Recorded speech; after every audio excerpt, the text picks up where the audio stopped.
Listen up front.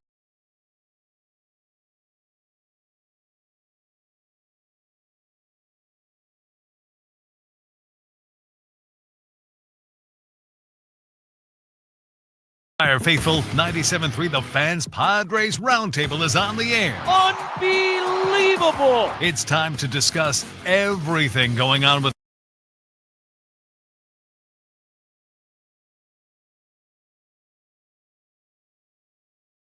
the Padres. The 97 Fan crew is here for the most in-depth discussion on the Friars in our weekly Padres Roundtable, delivered by San Diego Roundtable.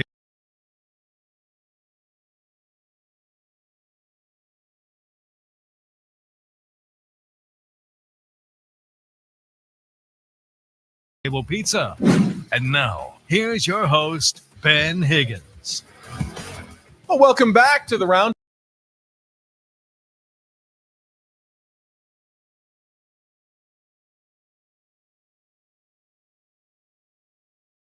It's been a couple of weeks. We've been the opposite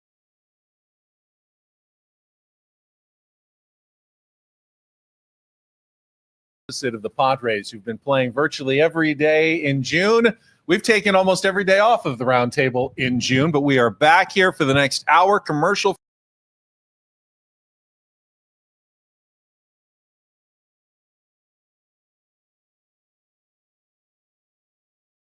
free to talk about your San Diego Padres with our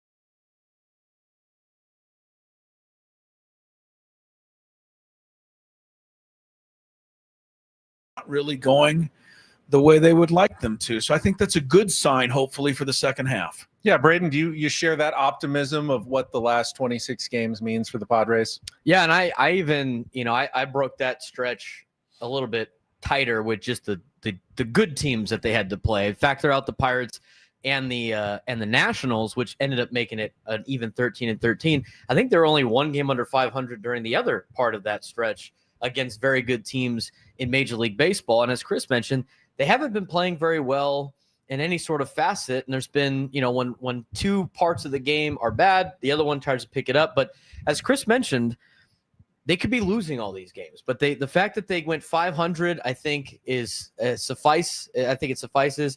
You're going to have another big stretch in August against a lot of good teams. But when you go through the MLB season, you got to weather the storms of these big stretches, and the Padres successfully did that. Matt, some of the things that we saw in this stretch, the Padres had their worst run in close games all season, but then they came back and won a couple of one-run games. But virtually every game of these last 26, other than maybe the Dodgers 11-1 win or whatever it was, they've all been close. I mean, the Padres continue to play these close games constantly throughout the season. They do, and I think it's a good thing because it keeps them fresh, it keeps them ready, it keeps them, on their toes, and it also proves to all of us that they can come back and win these games when they, we've seen it. The 13-13 over the last 26 games, I think, is more than acceptable because of how everything's going with the rotation, how everything's going with the bullpen. Mike Schilt, there's a couple times when we disagreed with his bullpen moves, but for the most part, he's done a pretty good job of scheduling this out and making sure that guys aren't really too tired when they come in the game. Maybe Jeremiah Estrada has run into that, Jason Adam, but who else did they have? So they kind of had to use them. I do think that this team knows how to win, and I think that Mike Schilt has put them in that place. Paul, I think one thing that if we didn't already know that we have learned without a doubt, though, over the last 26 games, that the Padres do not have enough depth on their roster. You take away one player from the lineup, whether it's Jackson Merrill on a concussion or Xander Bogaerts resting a shoulder or just giving a guy a day off of his feet. And all of a sudden, half the lineup looks completely unproductive at the bottom of the order most days. We've talked about, obviously, they need to address that, but it's almost a miracle that they made it through this stretch with a couple of injuries, as Chris said, at 13-13, maybe better than we could have even expected or hoped for. Yeah, it's crazy how it works out. I mean, Xander Bogaerts getting a lot of criticism during his time with the Padres, rightly so. finally starts turning it around, gets one day off, and all of a sudden we're like, this is a whole new lineup. Like, what is happening? What's going on? The depth, they got to figure it out because, one guy getting a day off or one guy getting hurt shouldn't like derail the entire lineup. And you got to find a way to get a spark in this offense. I think when you look at the 26 and 27 stretch that we're talking about right now, I agree with Chris, I think the most. Like, it's a results-based business, and the results are they weathered the storm. They got through it 13 and 13, but it wasn't pretty. And there's a lot of concerns with the offense still. Now, ultimately, a win is a win is a win, and we don't complain about wins, but it hasn't looked very good, and I would like to see some spark in the offense for sure moving forward. Woods, I gave you about 5 minutes to get your head right at the start of the show, but now it's on you. Did you learn anything over these last 4 weeks? I learned that we as radio hosts like to move the goalposts a lot, and I think we need to stop doing that. I think, when we went into the stretch, we said 500 would be great throughout this trek that they're about to embark on. Guess what they ended up at? 500. So mission accomplished. We all know what the other teams that we were playing, we know what they're capable of. This team is pretty resilient. That's the word that I use to describe them. Aesthetically, it's one of the worst things you can watch sometimes. I mean, it really is. But there is something there. And with the right pieces added, with a few things breaking their way, I think, Chris talked about the bullpen, and bullpens are very volatile. But I said it this morning on our show. It's the only part of this team that is championship caliber. The only part. Like, the starting pitching's not. The offense certainly isn't. The defense isn't really. But the bullpen is championship caliber. If we went into the World Series with that bullpen, I think we could get the job done. It's our 97.3 The Fan Padres Roundtable, brought to you by San Diego Roundtable Pizza. It really is pizza royalty. And all right, that's 6 people who follow this team very closely, who all seem to agree that 13 and 13 was acceptable during that run. However, for a lot of fans, or maybe it's just the loudest fans, the team just isn't playing well enough. And Chris, Matt, I was listening to you guys after the win on the series finale over the Nationals. I went a little nutty. Well, just kind of railing at the overreactions we feel like we hear sometimes, that every time they lose, the season is over, this team is trash. But I also wanted to be fair, that I don't want to always think that things are okay. I thought in 2023 that everything was going to be fine. Me too. All year long. And then I don't even know at what point I realized I was wrong all year long about this team. It was the point right before they started winning at the end, when it didn't matter. That was the point where you realize, these games don't really matter. So signed Profar for that last month of the year. Yeah. So given that we've gone through this before and that they're okay right now, Matt, what are signs that would truly make you concerned? What are you looking for that would justify sometimes the panic we hear in the voices of Padres fans or on social media channels in San Diego? If they didn't hit or pitch well for like 7-8 games in a row, people are like, one game is everything to some fans out there. And I'm tired of the Diaz. This guy needs to be DFA'd. This guy needs to be DFA'd.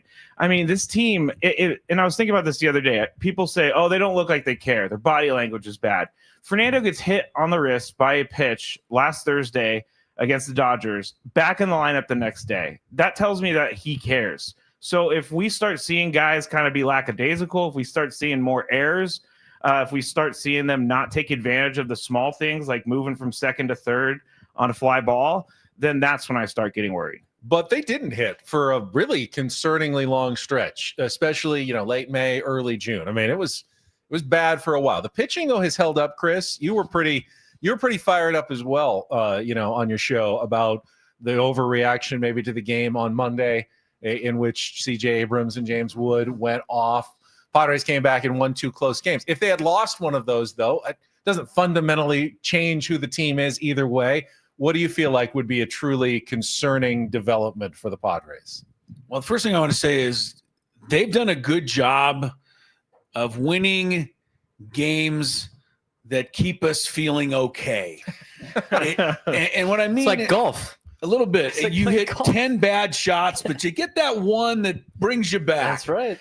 The Padres, I believe the official record is 17-9. I looked this up in the final game of series this year, which means that at the end of every series, we feel a little better than maybe we could have because they end it with a win. Love the back nine. You know, they got the last game against the Dodgers. So losing 3 out of 4 didn't sting as much. We blew the game in Arizona, but we won the last game on Sunday, so it wasn't as painful. We got the 2 at the end against Washington. So I want to say that ahead of time. I think we feel a little bit better than perhaps we should, because I do think underneath there are some signs that could turn this thing the wrong way. And I think if you said, where would I be worried?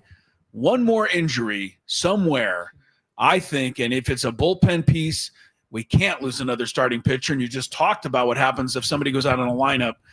We can't withstand that. That's when I would really get worried. Woods, you were kind of nodding there. They have won those games seemingly every time we say, boy, they kind of really need to have this one. They have gotten it for the most part this season, which is a good sign, but it also may, as Chris said, mask some of the realities that we don't want to think about. Well, my concern would ping into the red if Yu Darvish and Michael King don't come back. That's when I'm really concerned. And that's when I'm of the opinion that I could completely move my own goalpost, which I just said not to do, and look at retooling for next year, trying to see what you can get. If Michael King and Yu Darvish don't come back, you don't have what it takes to trade for 2 guys of that caliber or potential. And so that's when I would be really, really concerned about this team. Now, hopefully we have some clarity on both of those guys in the next couple of weeks. And if that clarity isn't good, if it's murky, I think we're screwed. Does the fact that AJ hasn't made a move yet, some crazy, May or Panic June move. blockbuster trade, that would tell me he goes, okay, these guys are not coming back. I'm going to try to save the season. The fact that he hasn't made a move, does that say, all right, he's confident that these 2 will come back and he can maybe look at addressing other areas of need? I will. That's a good point, actually. I will admit, and I've been saying what Woods said about Michael King. You can't really expect much if he doesn't come back. And tell me if you guys have felt this way. I've kind of held my breath about Stephen Kolek and Ryan Bergert, waiting for the inevitable. All right, they're really rookies. They're going to struggle at some point. And I just keep feeling if they can just last until they get Darvish and King back, everything is going to be fine. But Braden, they could not last. We already seen an injury now to Bergert. We're not sure how they're going to. We'll talk about that in a second, what they're going to do with that. But the pitching depth on the starting side definitely feels like the most dicey part of this team to me. It's definitely dicey, especially with King. I agree with Woods and disagree with Woods. If Darvish doesn't come back, I'm not as concerned.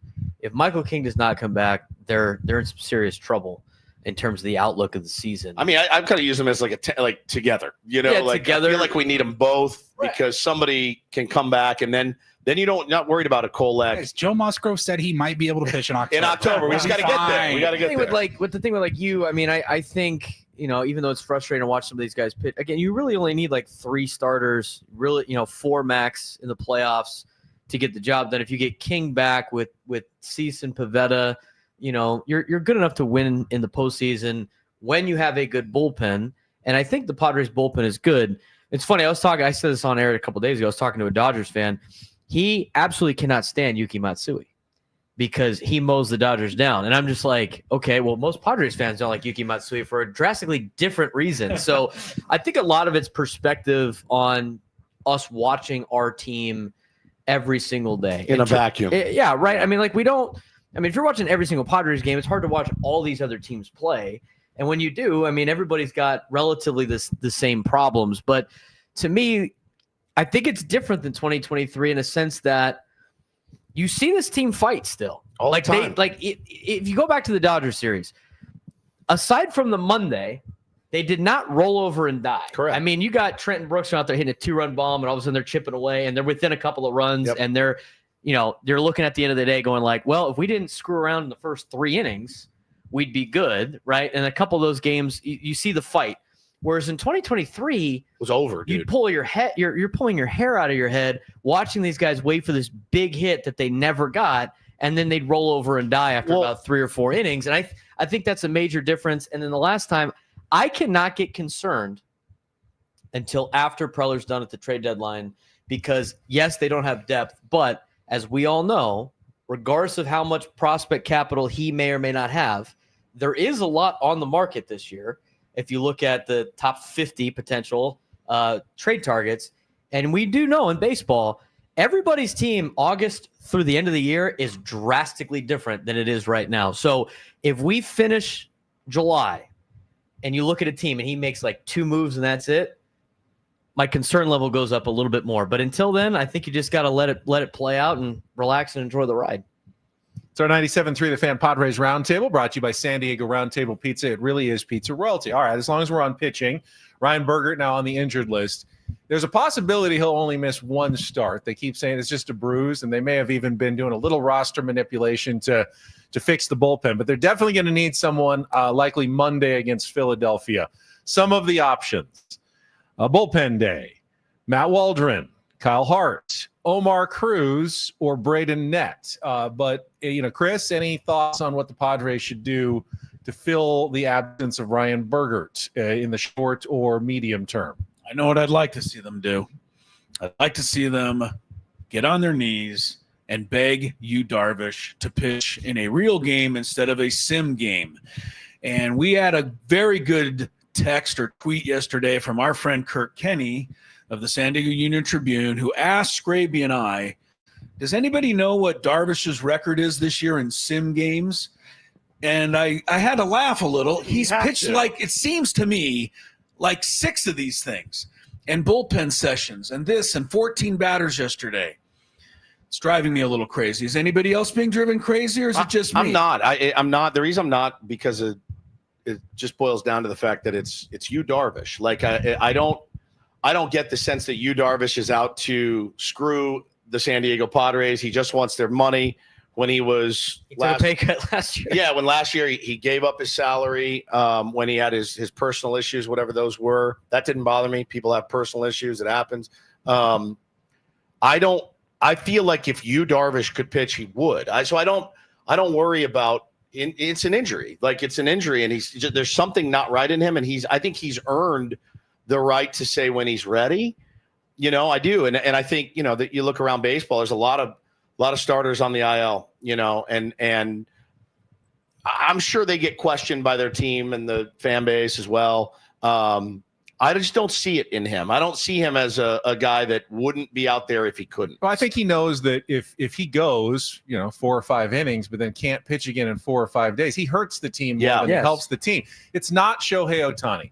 The Dodgers have an unbelievable advantage. If Yu Darvish could hit 50 home runs and bat first in the lineup, he'd be throwing an inning or 2 every 5 or 6 days like Ohtani is doing right now, and he could do his rehab at the big league level, but he can't. And it's a roster spot then. You're taking away from either a bullpen spot or you need another starter if that's the case. And if he's not ready, you can't really add him back to the 26-man roster. I will say, though, Chris, with now fewer options and him getting closer, it's not completely out of the question that we could see him next week. I think. You didn't even have him on your list.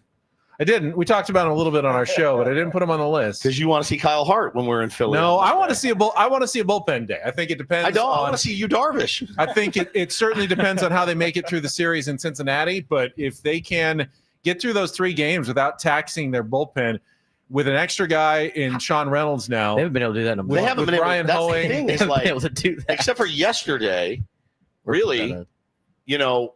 When's the last time they got through a series without taxing their bullpen? And that's the concern, right? I think so. If you're Mike Schilt and AJ Preller and Ruben Niebla, and you're looking at the next week of games, do they have to have a plan for Monday first? I think you have contingency plans. And then manage the weekend series accordingly, or do they have to get through the weekend series and see what they have? Or do they know exactly what they're doing right now? Pavetta went 7 against the Nationals. Day off. If Cease can go deep, which has been a big if this year, but he's got it in him, you'll have 3 days of essentially a minimum, 3 or 4 bullpen innings max. You should be well set up. You can answer all of these questions just by telling Darvish to face 14 batters in a real game in Philly on Monday instead of a sim game. But then what? Well, give him 4.5 innings. That's what a lot of their starters give them anyway. Can he come back then Can he 5 come back? days later? I don't know. Or Let's find Sunday? out. They Let's need a starting go. pitcher again, or Saturday. I can't be the only one very frustrated by this. No, you're not. Although You're not. I Lot 100% of fans agree are. with you, Woodsy. I don't think Darvish is the kind of guy that's collecting a paycheck, but I'm still getting a little impatient. Yeah. I think that's because he missed all of last year. I think it's because we haven't really seen you, Darvish, Most in a of couple it, yeah. years. And so maybe if he pitched last year, He did pitch last year. well, Pitched no, in the I know. playoffs. Yes, no, that's what I'm saying. I need him If to he pitch pitched in the the playoffs. full season, we would have a little bit of a different feeling. I think he's just after he got the contract, he hasn't pitched much as much as we want him to. I would rather have a bullpen day than a banged up Yu Darvish. And the point is, again, that we've already brought up, but having guys go out there and gut games out is not always the best thing if at their percentage that they're at is not better than the alternative, right? I mean, I remember a game watching the Texans play the Patriots in the playoffs, and J.J. Watt came back before he should have, and he got absolutely torched the whole day, and it killed him for the rest of the game, and they got smoked by the Patriots because he wanted to show that he can gut it out. Yeah, He's the but guy. I don't worry about that with you, Darvish, that much. He's a savvy veteran. He's got so many different. That's what I'm saying. Like he's options. gonna know. He's Yeah. gonna know when he's ready. So and the thing is with you, Darvish, Disagree. You I know- know when he's ready. Yeah, Chris. you know, Chris is- you yeah. know what you signed up for with you, Darvish. This is how he is. He takes care of himself, and this is the stuff that he does, and that's why it's like when he's ready, he'll be ready, and we'll wait for it until he's here. I mean, we really dealt with this. The absence was the same last year. The reasons were different, but the absence was the same. And we just never saw him until he had like a press conference in the dugout in August. And he's like, yeah, I'm coming back. I'm where, this is where I'm at. And he came back and he pitched brilliantly Great. in September and October. Yeah. So we have no reason to doubt Yu Darvish knows his body. He knows his routine. He knows the regimens that need to go to get him ready to pitch. So why would we start now? Plus, he is in the dugout still. So I mean, who knows what he's doing in terms of helping everybody else out, just being He being came part in of the cold club. last year and pitched really well. Right. It's our 97.3 The Fan Padres Roundtable, brought to you by San Diego Roundtable Pizza. It really is pizza royalty. So how many eyebrows here were raised when Mike Schilt changed his lineup twice in 1 week? What's going on here? What do you make of the change first, to put Jackson Merrill up to the second slot when he came back, but then all of a sudden switching Luis Arraez to the leadoff spot and dropping Fernando Tatis Jr. to the fourth spot? Anyone want to take this first? Well, like, why are we? I mean, we're It's just unusual. Well, it's unusual because it's Schilte, Yeah. right?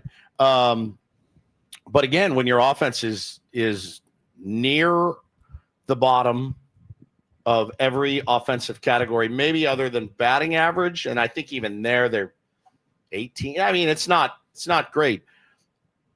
Look, we were after him to switch it up, try to catch a spark, try to catch lightning in a bottle a little bit, and then he does it, and you won those 2 games.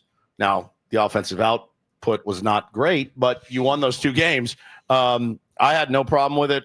I like it. I don't like, and I don't like when I see the lanes. Like we always talk about the lanes for relievers to come in. And there were a couple times this year when Schilte was asked about, hey, man, you have these lanes at the bottom that it's easy pickings for a left-hander to come in and just chew you guys up. And they did it. And I don't feel like those lanes are necessarily there anymore. I kind of like the moves. I don't know where Arraez is best suited. Benny, we asked Dino Saris today. He said 5th. And okay, I agree. I could agree with that.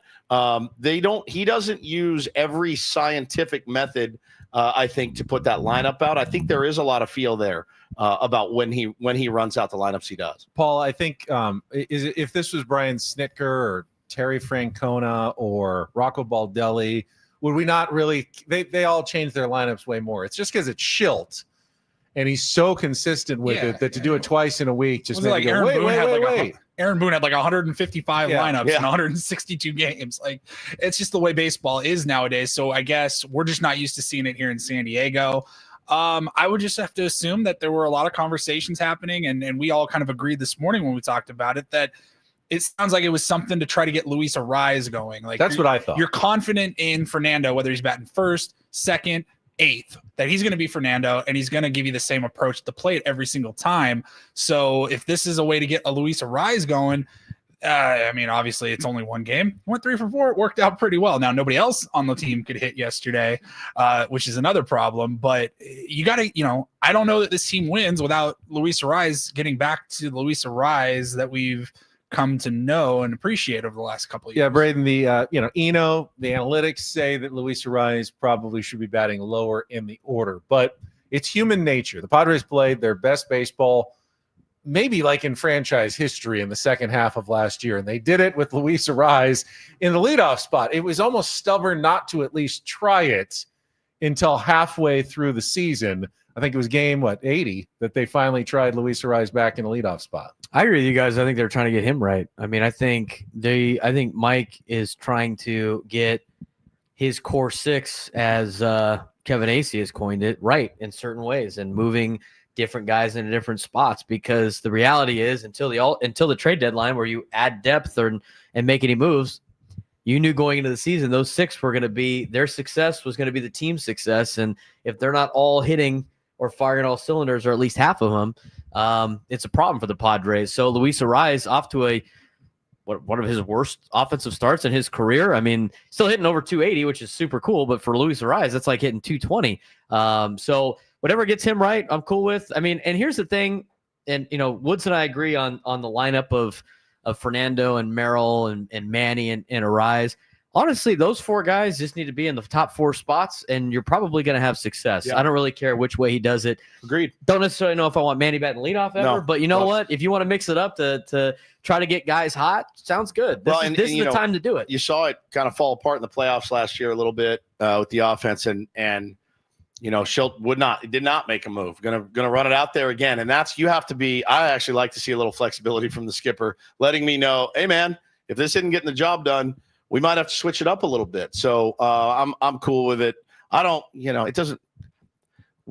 For years, all I heard was we need a consistent lineup. Yes. We got to have a consistent lineup. And then you have a God's consistent sakes, lineup. we had a consistent lineup, and they didn't do anything. And everyone's like, "Why are you switching the lineup?" Like everyone needs to figure it out. Figure out what you want. Why is Andy Green switching the lineup every day? Yeah, they can't get used to their spots. Oh, the guy's uncomfortable. He's hitting 3, and then the next day he's hitting 4, and these guys they can't get right. Approach changes. Now, so then he runs out the same lineup for 79 games, and everyone's like, "What is he doing? Come on, man, you got to keep it fresh. These guys have open minds. Is he asleep? What's he doing?" Yeah, the moral of the story is fans and radio host will find something to complain about no matter what, which means Mike Schilt is, he knows he can never win. Totally. We're not all fortunate enough to throw 3 MVPs at the top and just say, all right, the rest of you guys better get your ass together and we'll figure it out. But I don't mind the jigger of the lineup. I don't mind when he does it every day. I really wouldn't. It doesn't bother me. The guys in the lineup, they have to produce, period. Tatis needs to play like the superstar he is. Manny needs to play like the superstar he is. Xander was coming around. I'm so bummed to see him get hurt. Luis Arraez needs to play like the superstar he is capable of being. Gavin Sheets is like a revelation. So I don't need him to be a superstar. I need him to just stay as consistent as possible. Crony, stay consistent, right? But those superstars have to superstar or we're going nowhere, no matter where they hit. I think a little bit of this, I agree with, in general, with everything that you guys are talking about. But what I said earlier, the fact that they keep winning these games that we think they kind of have to win might be masking a bigger issue. This is the issue I'm honestly referring to. They aren't hitting and they haven't hit. And it's pretty clear now to me that they are admitting this finally to themselves. And so they've changed the lineup twice. I don't think it matters where they hit. And I don't care which one they do ultimately choose, as long as they find something that starts to work. And if they don't find something that starts to work, they're going to be in a load of trouble, I feel, and I think they know it. So I think that's where this lineup change is all coming from. I will add that Eno thought that Xander Bogaerts or even Jake Cronenworth would be legitimate options to top the order and then follow that up with guys like Manny, Tatis, Merrill, and Arraez in the next 4. Matt? See, I don't think it's crazy to put Xander at the top, because if Xander gets on base, he can walk And when he gets swipe on a bag, base, too. he steals bases. He puts together some pretty good at bats. He has He been- runs up some pitch counts. His Yeah. ABs lately have been outstanding. I wouldn't man. mind I wouldn't mind to see him at the top spot because when he gets on base, he could run the bases. Luis Urias gets on base. I've seen it a couple times the last few First weeks. game, Xander goes 0 for 4. I don't They're care. going to blow up your chat, and you're good. going to start whining. I was just about going to it. say, what a change in tone in like 2 weeks. I said this. I Please. said this like 3 weeks ago when we were talking. Get outta Yeah, you here. were there. Yeah, he steals a lot of bags. I did get caught finally, 13 out of 14 now. But anyway, that's the lineup. Now, since we've last roundtable 2 weeks ago, Padres have played 7 games against the Dodgers, going, of course, 2-5. But they were all close, except for the one that the Padres blew out the Dodgers. So at this point, those two teams, any potential playoff run likely goes through LA. How do you compare the two rosters and where the Padres would need to get better if they want to get past the Dodgers, Paulie, in the playoffs in October? It's hard to say. I mean, the next time we see them, we could have a completely different roster. after They the can trade too. deadline. They can too. And they can too. They're about It's- to be very active. They Yeah, I think so as well. It's so hard. I mean, yeah, I agree. They played them tough. Every game took a week off my life. Yeah. It was 7 straight playoff atmosphere type games, and you can't be happy with 2-5. But I don't know how it's going to be any different. You got to wait and see. You have no idea what this roster is going to look like. Obviously, they got to be able to hit better.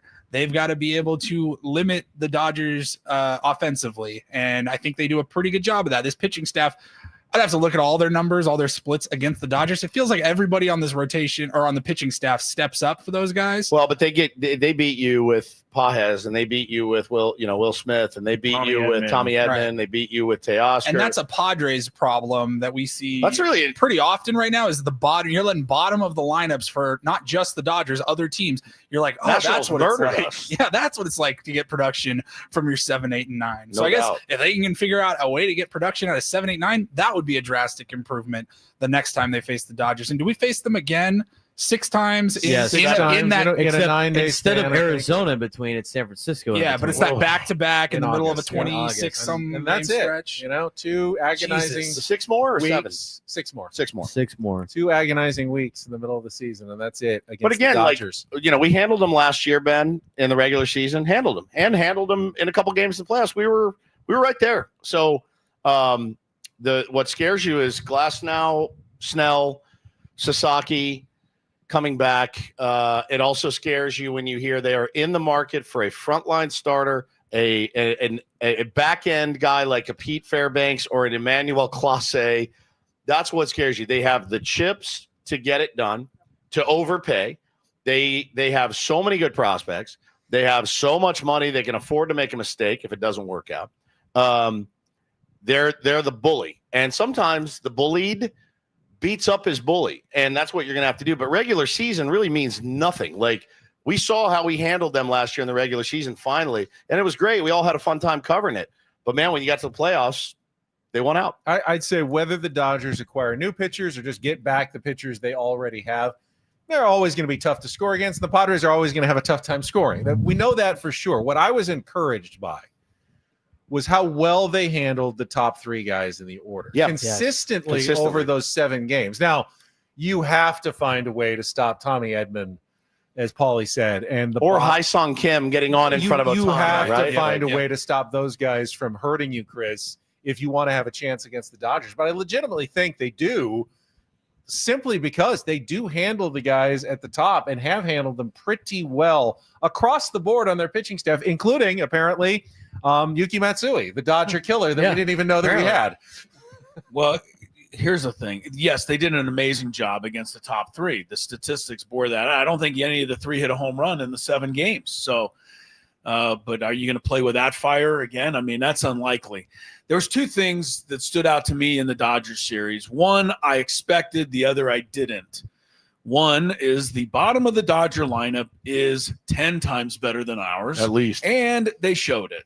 Okay, we've already kind of kicked that around. The part that concerned me was that, as we said, they were all close games, which means they were either tied or 1 run, 5th, 6th inning.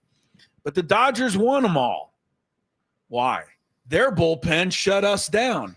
Our bullpen did not shut them down. That is where we have to make sure we have an advantage if we're going to beat the Dodgers. No doubt. Adrian Morejon is really kind of your secret weapon to get those guys. They have lanes where Morejon can absolutely thrive, and they have to do a I don't want to say a better job, but they have to do a better job at figuring out who to deploy and when, and it's not easy. It is almost impossible against a lineup that deep. And then they got guys coming off the bench that are better than guys that we're running out there to start. So they're a tough team. Yeah, they employ their lefties. We talked about the lanes earlier really well. Yeah. Vesia used to be a guy, Jake Cronenworth with the big hit in the playoffs. They seem to get Vesia all the time. Now they can't touch Vesia, and that's concerning. Anthony Bonda, yeah, I mean Bonda, nasty. And, they're going to get back, likely. Tanner Scott is locked Kirby in. Yates they couldn't touch. Right. The Padres' lack of success against that bullpen is absolutely a concern. Well, because Benny, Braden, if it's going to be a close game, It is. I mean, but at the same time, we talked about all the games being close. What loses close games? The little things and little plays here and there. And that's where the Padres, I think, lost all those games in those series. I mean, you could go back to the Lockridge misread in extra innings in game one. You could go back to, and it didn't completely kill them, but Morejon threw the ball in the dirt when you needed a big out on Ohtani. And there were so many of those that the Padres made more mistakes than the Dodgers did. And this is a Dodgers team that defensively is not good. not good at all. They are, I mean, you flip them on and they're playing the Rockies. They look like a circus and they look like a circus even in some of those games. I mean, that in the outfield sometimes. That late inning comeback with Kopech, who is just an absolute zoo, throws the ball to the back of the backstop. It kicks up the first baseline. Padres advance. And you know what? The Padres against the Dodgers, and what has beaten the Dodgers in the postseason every single year, it's been pressure. When they have pressure to have to go out there and win, last year they actually handled it for the first time in a long time, but every playoff, they couldn't handle the pressure when they go through an entire season just destroying everybody, playing loose, playing free, and then they get to the postseason against the St. Louis Cardinals. Matt Carpenter goes deep on Kershaw early, and all of a sudden it's like, man, we got to go play. You got to hit them early. So you have to, as Jackson Merrill said at the beginning of the year, you have to apply pressure on them and make them have to play stressed. Because when the bottom of the order is not stressed, Edman, Pages, all those guys, and they just I can just go out there and freely hit, they're going to destroy you doing that. But with pressure, I don't care who you are. It's hard to play with pressure. And even the best of the athletes that go to the Hall of Fame have a problem with that. So you can't make a ton of mistakes. You got to take care of the little things, and you have to keep applying pressure on the Dodgers. And that's the recipe for success, which is very difficult to do in a postseason. Well, at this point, Benny, you want them winning. You want them winning. Yes. They're 19 games over 500 right now, something like that. Great.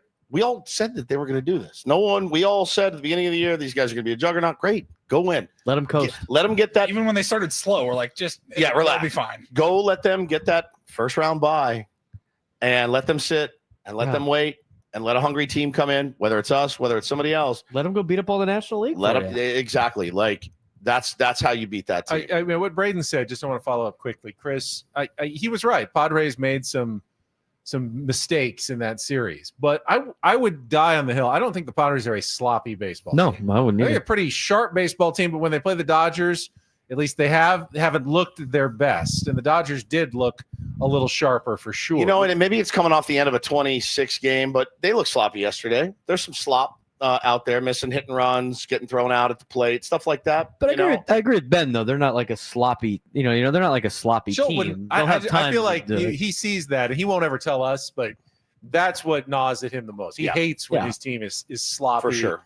and doesn't look like they're playing sharp. He'll make sure they're playing sharp, I think, in the second half of the season. He always does. Yeah, you're going to make a mistake here and there. The Padres, by and large, are button up better than I think most teams, and that's one of the reasons they are winning games despite being so low in the hitting and some of the other categories. Like getting a run against the Nationals with the bases loaded, and they don't turn a play at home plate when they should have. That cost them a game. Yeah.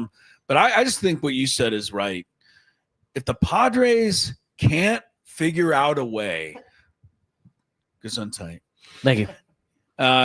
Can't figure out a way to get a hit off Anthony Banda or Jack Dreyer or Alex Vesia, and don't even let them bring back Blake Trinan, Yates, Scott. These bullpen guys, they shut them down here in the recent 7 games. But how many runs did the Padres score against that bullpen in the playoff last year? Yeah. Zero. The game that killed the Padres was a bullpen game. Well, so strap in if you face them again in October. You've got to find a way to hit these guys. You know exactly what Dave Roberts is going to do. Yes, he's going to keep doing it. He's going to keep doing what he's doing now. And if you get a 6-0 lead or an 8-0 lead in the playoffs, it doesn't matter. You know who he's bringing in. He's bringing in Kike Hernandez. He is willing to punt games to keep his bullpen arms fresh so that they can go out and smoke you the next day, which is exactly what they did. And that's what they're doing this regular season. Won them a World Series. It's our San Diego Padres Roundtable, brought to you by San Diego Roundtable Pizza. It really is pizza royalty. And we've gotten to the 7th inning stretch, guys. It is summertime officially. We are into the baseball's best season here. The question today, Matt Scraby, what's your favorite summer barbecue item? And that could be a main dish, a grill item, a side dish, or a dessert. Ooh, man. Roundtable pizza, of course. Of course. Yes. First and foremost, Roundtable pizza. If you can't have Roundtable, what would it be? Thank you for asking. Thank you for letting me off the hook.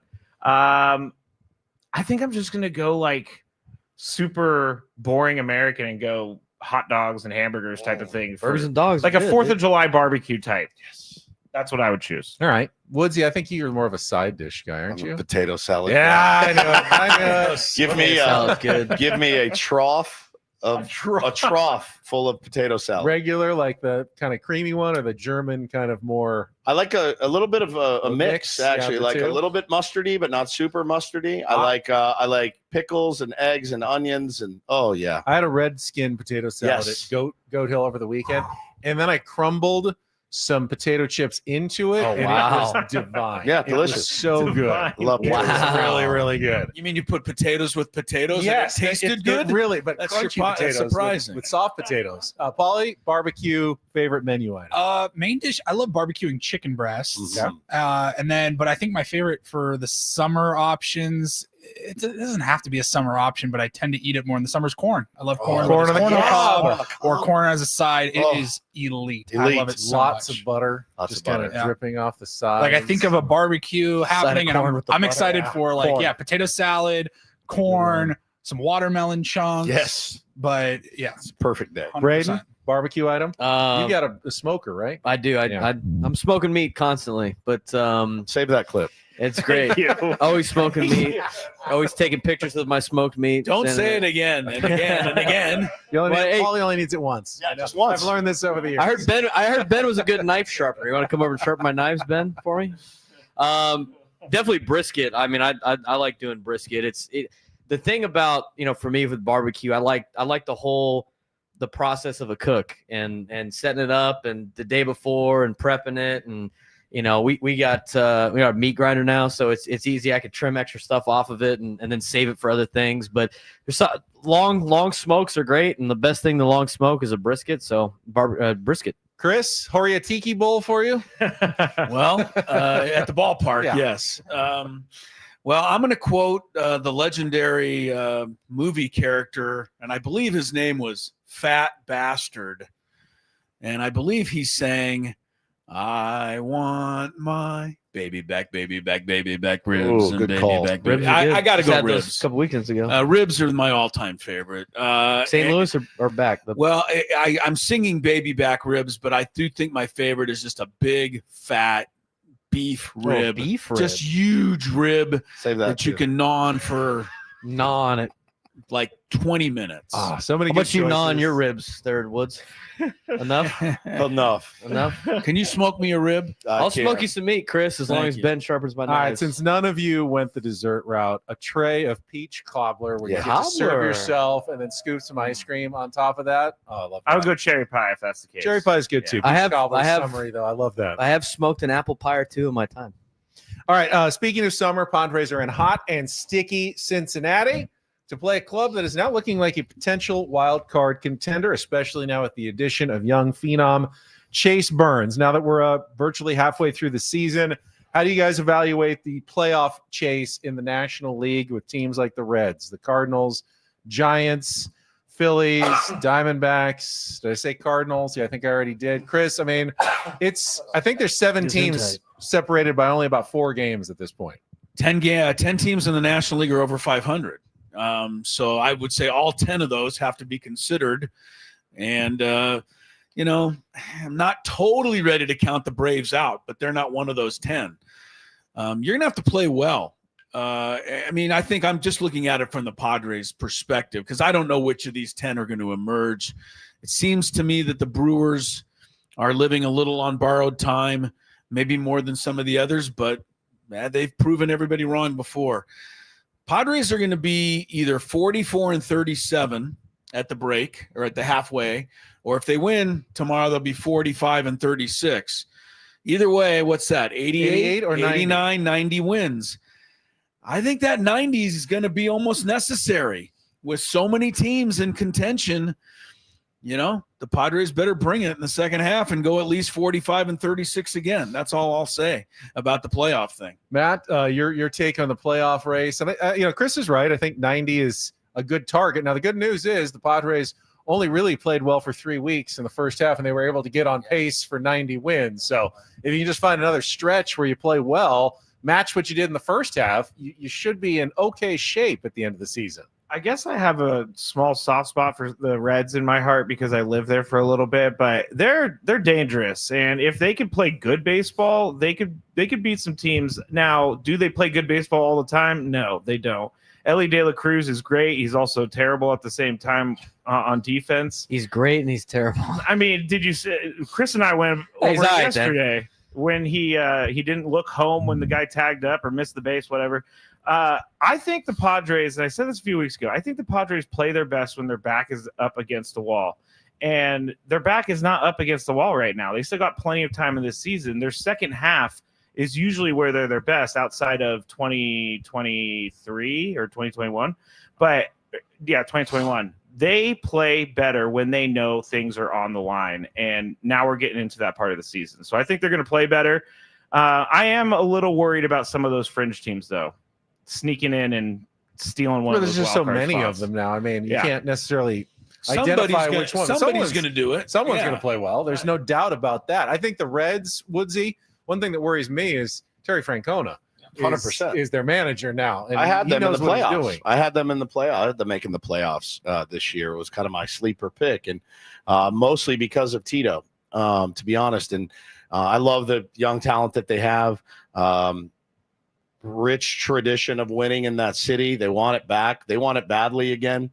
It's been a long time since the Big Red Machine and then the days of Eric Davis and guys like that and the Nasty Boys. But they are absolutely a scary team that can whip your ass up and down that 140-degree field that you're going to be playing on the next 3 days. So you really have to be careful. Dylan Cease needs to pitch his tail off tomorrow night. I don't know, man. I want to win one game at a time. I got to figure out a way to beat them tomorrow with Dylan Cease on the bump. You got a couple of tough lefties they're throwing at you, Abbott and Lodolo, pretty nasty. So they have a ton of talent. I mean, a ton of talent, and they have the right man at the helm. So yeah, man, it's a big one. So one team I wish would go away is the Arizona Diamondbacks. And the Cardinals are for the team. Corbin Carroll's injury should push them. You can't. I thought Corbin Burns' injury was going to do that. They don't have any more Corbins to lose. They're out of Corbins. Patrick Corbin there? No, he's not. No, he's not there anymore. And just feel like if they could go away, you could not breathe easily. But I don't like seeing them continue because they'll get Corbin Carroll back at some point. They're not getting Corbin Burns back, but they'll get Corbin Carroll back. And if they're anywhere in contention, they have I think the most dangerous offense certainly remaining in the National League wildcard race. Here's the one thing that's a little concerning to me. You have a lot of people saying, well, last year, we're worried this year, but they're 8 games over 500, whereas last year they were under 500. Yeah. And a matter of fact, we're 50-50 after the first game of the All-Star break, and we did fine. Yes, that's true. They also went 43-19 to finish the season.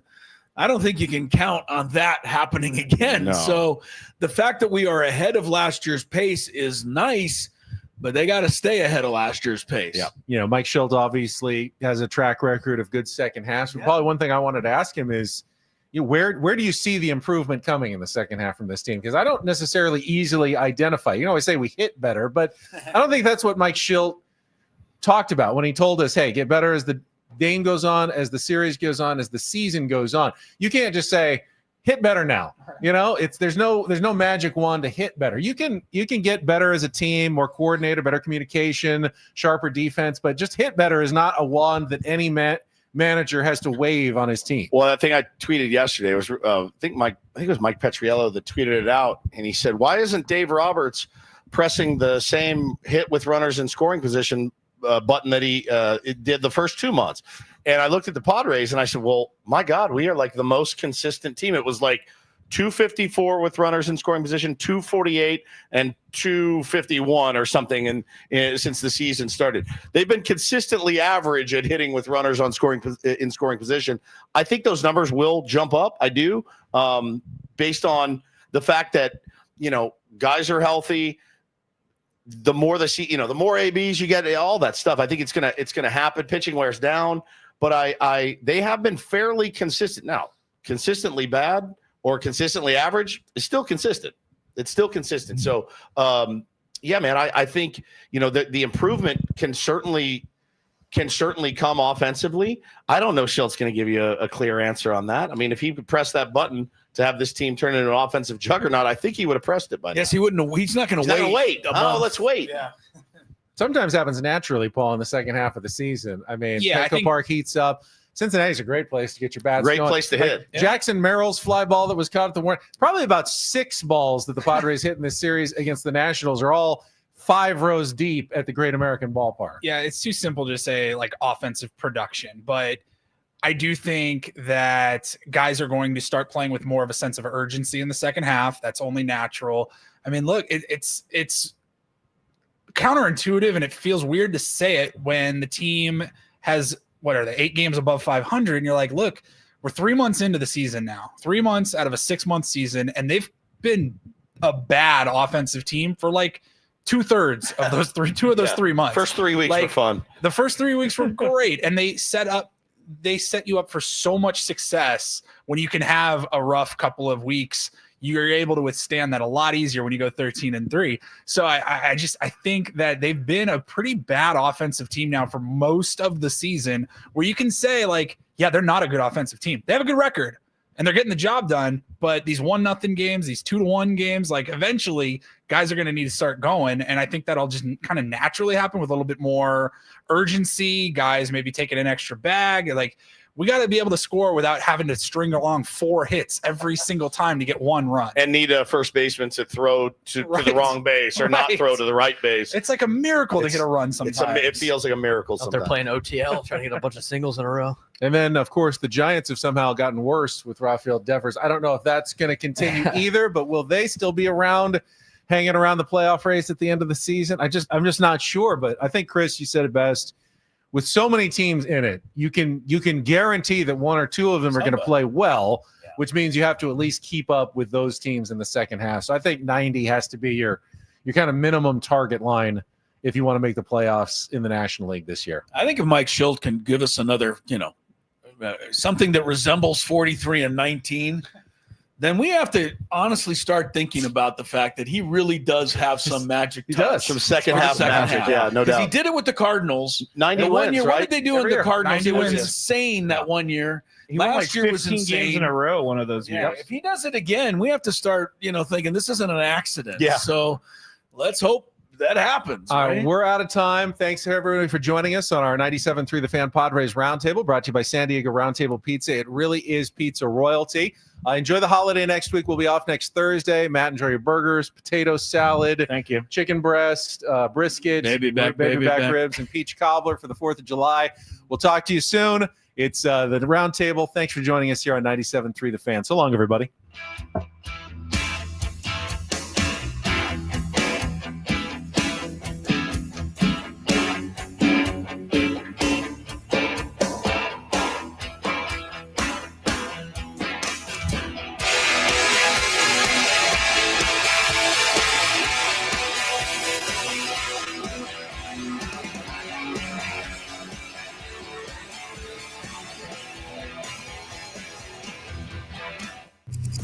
Padres Reds tomorrow. Gonna hang a star for Jackson Merrill. Pregame 3:10. First